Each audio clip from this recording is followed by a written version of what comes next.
Bili pa raw siya ng ice cream. Nasaan? Ano si may kamay mo? Chocolate. Ate, ice cream nga, tsokolate. Ayun, no? Sweet Delight.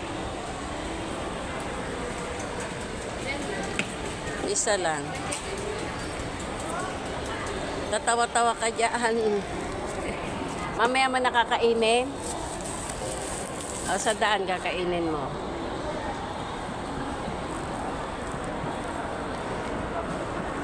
Bukas wala na, ha? Lunes, Martes, baka isang linggo tayong paraging ganito.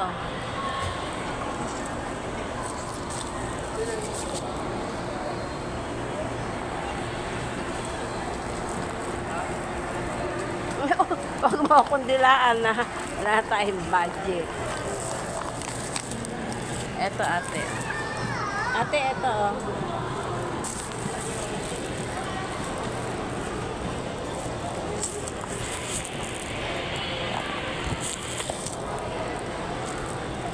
Nagdagan mo raw tsokolate, ate.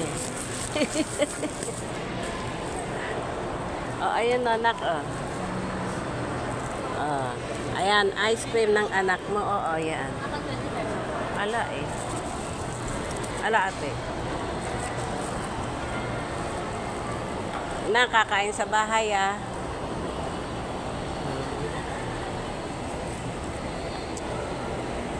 Paano ka ba naman niya makakapag-budget? Anak mo lang, tignan mo.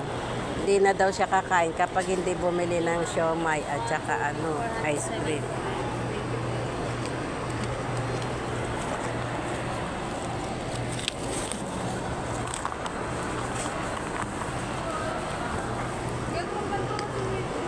Alaka na.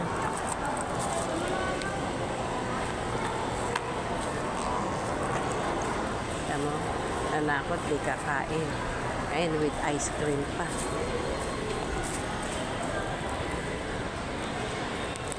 Balian mo na.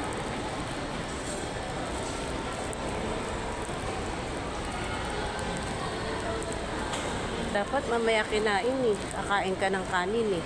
Pagdating sa bahay, kakain na ha. Ayokong mamaya-maya.